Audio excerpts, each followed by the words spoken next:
This is Comic Picks by the Glick. Hey, and I'm your host, Jason Glick. How are you doing, Jason Glick? I'm doing just fine. Self? Oh, not too bad. What do you have Cool. for us? All right. Well, it's like I'm still pillaging the bounty of stuff I got at Comic-Con. It's like because like I talked about with The Killer over a month ago. This is another series I picked up. Actually at the exact same time. This is a series that a lot of people have probably heard about called Mouse Guard. It's by writer-artist David Petersen. It's been getting a lot of acclaim over the years for its really compelling and inventive look at a high fantasy series starring mice. Now, cool thing about this series that was established in the first volume, which is called Fall 1152, is that it's very much like a medieval fantasy series, but played dead straight with mice. And the key thing, what makes this series work so well, is that Petersen has gone through a very thorough. He's really put a lot of thought into how a real society is supposed to work for mice. Just in terms of how they're going to the scale of how things work. On one hand, their cities and their towns are going to look kind of the same as well. But then the very first issue has three guard mice, the even-headed Liam, the hot-headed Saxon, and the cool and collected Kenzie. It pits them against they're out trying to find out who killed this one farmer who's bringing grain to market. And then it's soon revealed that, hey, it's a snake, and a snake to us. I mean, yeah, it poses its own kinds of dangers, but at the same time, you look at this snake right here in their scale, and it's huge. It's a huge, giant monster that that's almost Godzilla size to them. It's a giant epic level threat, and that they have they said we're introduced to these three characters, and their various methods for trying to take it down.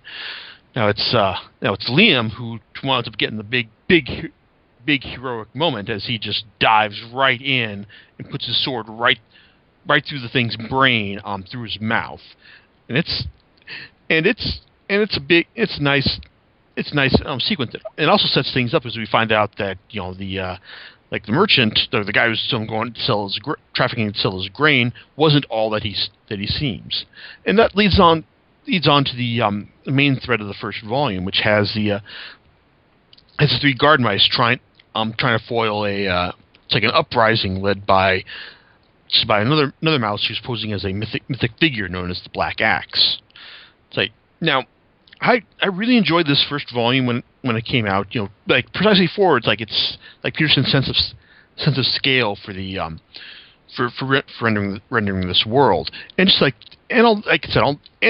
he does a great job with world building and all, and his art is really is fantastically detailed, and it conveys a real storybook sense of wonder when you're going through leafing through the pages. Rereading through it now, with a couple of years perspective, it does feel kind of quaint. The lead, the treachery behind the Black Axe is kind of real. It's kind of fairly standard issue. There's some really heightened drama when Saxon and Kenzie are hauled out of town and thrown into this one of the mouse's place, who turns out to be have a very special connection to the Black Axe. And it just feels, and rereading it out, it just feels kind of simple, simple, straightforward, but it does have some nice action sequences, such as the fight with a snake, an attack on. It's an attack by crabs by the seaside. It's things like that. but it also does establish the world and sets things up for the much more interesting subsequent volumes, particularly the follow-on Winter 1152. Now this volume so far is probably my favorite favorite installment of the series, because the guard mice, once again it's Liam, Saxon, Kenzie, also like the new pal Sadie, and the and Kellenway, it's like the mouse with the mouse who says he's a black axe, but is he really? They are forced to journey out to the other towns in the mouse, it's like in the Mouse Kingdom, in order to secure supplies for their capital of Lockhaven. Now, things as it's winter and snow is falling all around them. It's a much more treacherous journey, especially when they're menaced by an owl. It's like throughout much of their quest, and then a hidden hole in the in the snow ground basically separates Liam and Kellenway from Saxon, Kenzie, and Sadie. Now, this volume also gives you some hints into the Weasel War, which took place a couple of years back, and also, but it really does a good job of the overall just deepening the world, showing you more interesting things about the characters, such as the lengths that to which Kellenway is willing to go in order to save his kind, what Liam's ultimate destiny is, and also that that Saxon has more to his brain than just being the rash hothead than anything else. Plus, it also offers us some tantalizing glimpses of the series' future, because turns out the Weasel threat is not as gone as we had been led to believe, and also the hints of the uprising from the previous volume. Well, they're still around too, especially in the thread where the capital of the guard mice capital of Lockhaven is entered into proverbial lockdown once they find out that there's a traitor within their ranks. See, it's a compelling read from beginning to end, and Petersen's art is also much richer here as well. His mice have a much more mouse-like look to them than in the first volume, and there's just more. There's just much more interesting stories about the world itself, and he's also able to really tie everything together in the end as well. And yeah, keeping with the ands, there's also some really nice action sequences, such as Saxon taking on a bat as he flies through the former Weasel Stronghaven of Darkheather, and the one-on-one battles between where Kellenway takes on the owl, which gives a genuine badass moment when he talks to the owl and he translates his hoots as being "this ends in death." So yeah, it's really great stuff here. And even if the first volume reads kind of quaint now, the second volume is what will really bring things home. Now the other thing is about this series is that Petersen, the man is clearly not one to be rushed while he's putting out these things, because the first volume, when did the first volume came? First volume, see, I've got the copyright date here somewhere, as in copyright 2007. All right, so here we are, 2013, and we're up to volume 3. However, it's even though I didn't like the volume 3, the Black Axe, as much as volume 2, I'm still inclined. It was still good enough to make me go, hey, if this is the kind of time that that Petersen needs in order to put out these series, put out these volumes, then yeah, I'm willing to let him take as long as he needs, because the Black Axe actually takes things a step back and a step forward, is a little baby step forward as well. Because if I have one complaint about this series, it's that we don't get too much info about where the story is headed. Particularly with the hints of the Weasel threat, and also, what we do get, hints do get some information about where Liam is going in his storyline. It's like the most on the majority of the Black Axe is a flashback to Kellenway's days as a guard mice. How he meets one of his old meets some kin who he didn't know he had. Her name is M, and she reveals that they are the line of Farrar, the great mouse smith who crafted the Black Axe in the back in the day. She knows where the Black Axe has currently wound up because it's gone far beyond the realms that mice are familiar with, and now they need to find find a mouse who's willing to sail off the edge of any map in order to get it back. So this is basically the story. It's kind of an origin story for Kellenway, as we find out just how he wound up. Most of the story of how he wound up in the first, and how we met him in the first volume.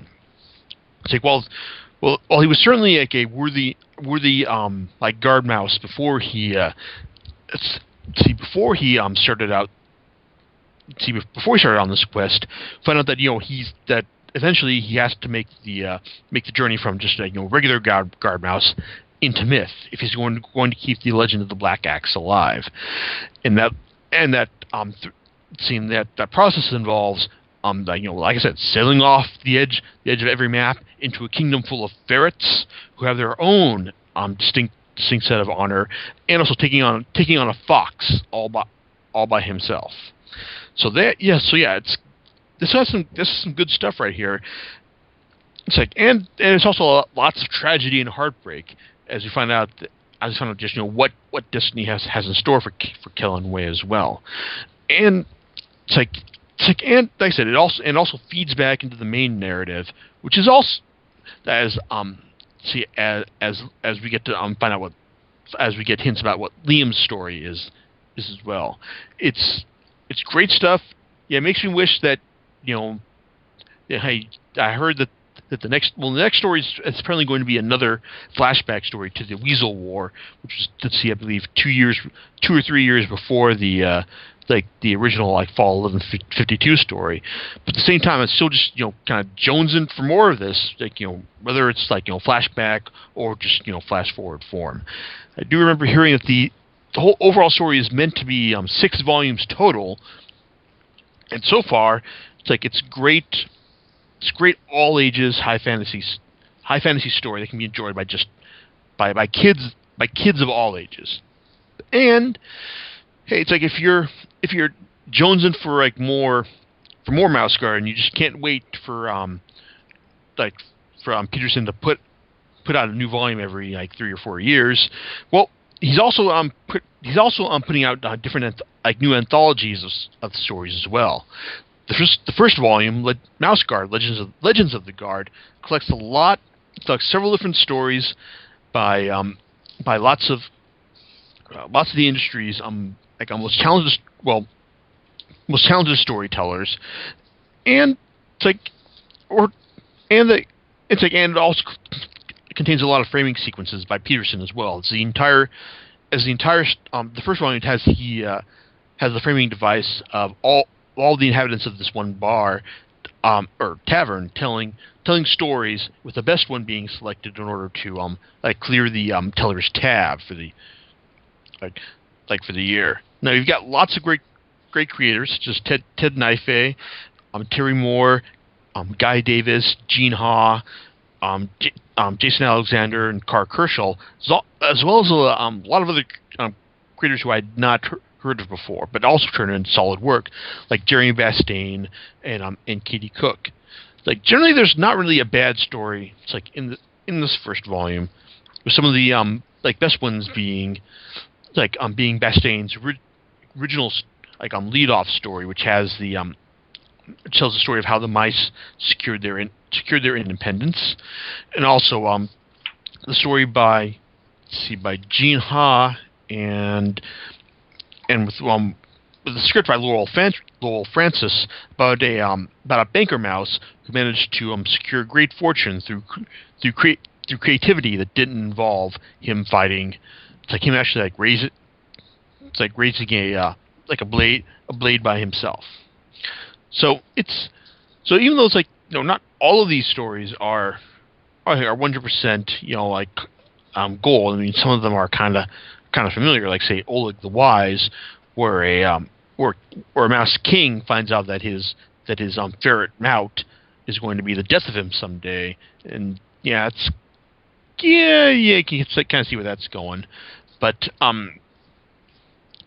if you're like me and you like the series enough that you're willing to that you want to just grab anything, buy it, then you're not going to be disappointed.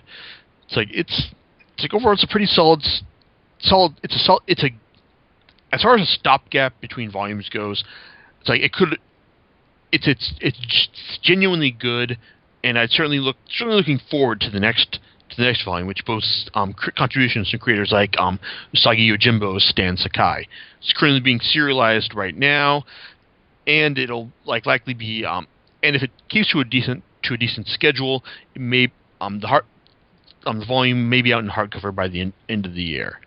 As for the next volume of Mouse Guard, well, volumes 1 and 2 and first volume of Legends of the Guard contained hey, this is when contained mini advertisements to let everyone know when the next